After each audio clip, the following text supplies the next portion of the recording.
ते कडं टाकल्यानंतर 2 टप्पे आहेत. पहिल्या टप्प्यात थांबला तर 1 गुण, ते कडं जर दुसऱ्या टप्प्यात थांबलं तर 2 गुण. अशा पद्धतीने 10 संधीमध्ये ज्यांची गुणसंख्या जास्त ती माऊली त्या वहिनी पुढच्या खेळात जाणार.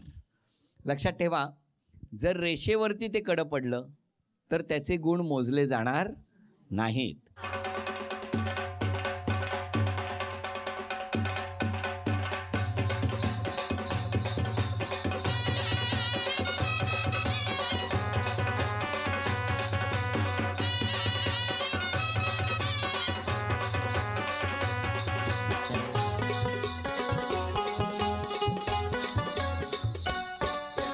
पार्वतीच्या बाळा पायात वाळा, पार्वतीच्या बाळा तुझ्या पायात वाळा, पुष्पहारांच्या घातल्यात माळा, ताशाचा आवाज 1 ताशाचा आवाज तररर झाला रे गणपती माझा नाचत आला, ताशाचा आवाज तररर झाला रे गणपती माझा नाचत आला. नाही. आतापर्यंत 1 गुण.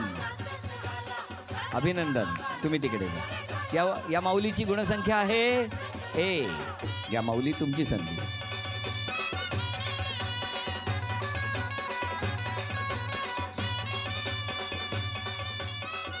दोन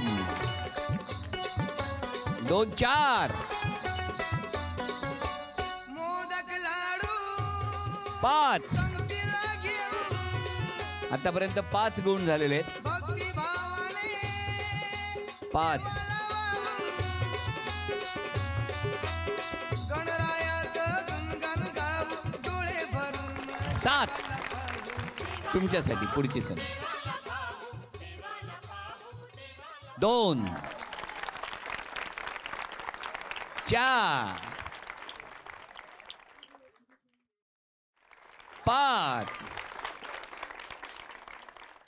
नाही. 5 रेषेवर आहे. 6 7 गाव हजारा रंगून गेला रे गणपती माझा नाचत आला. नाही. 7 आणि 7 अशी दोघींची बरोबरी झालेली आहे. बघूया नंतर काय होणार. या आता तुमच्यासाठी आतापर्यंत 7 गुणांवर दोघी आहेत. 8 गुण किंवा त्यापेक्षा जास्त मिळाले तर तुम्ही अंतिम फेरीत जाऊ शकता. खेळा. 1 3 वंदन माझे तुझिया पाया 5 धरी शिरावर कृपेची छाया 7 भक्ताला या दर्शन द्याया नाही. 7 देवा हे गणराया 8 तान थोरा 8 आनंद झाला रे गणपती माझा 8. अभिनंदन, अंतिम फेरीत आपण दाखल झालेले आहे. भाऊ असाच लावू ना.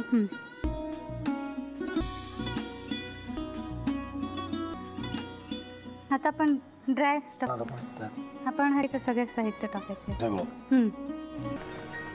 माझं म्हणजे अगं बहिणी म्हणून किती प्रयत्न करत होती करताना की शिवच्या मला नाही वाटत. गौरी असतो त्याच्यावर विश्वास नाहीये का? विश्वास आहे मी तुम्हाला तो ना म्हणजे निशा बहिणीचं नाटक वगैरे ते नाहीये. अगं असं कसं म्हणतो? जतीन भाईंचा कॉल आहे, रिसीव कर ना. बघ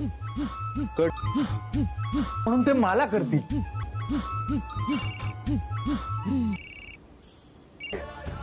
एक होतो. आता मला कळ तुम्ही 2 दाते बनू हे संकेत आणि हे असतात. बाहेर तुमची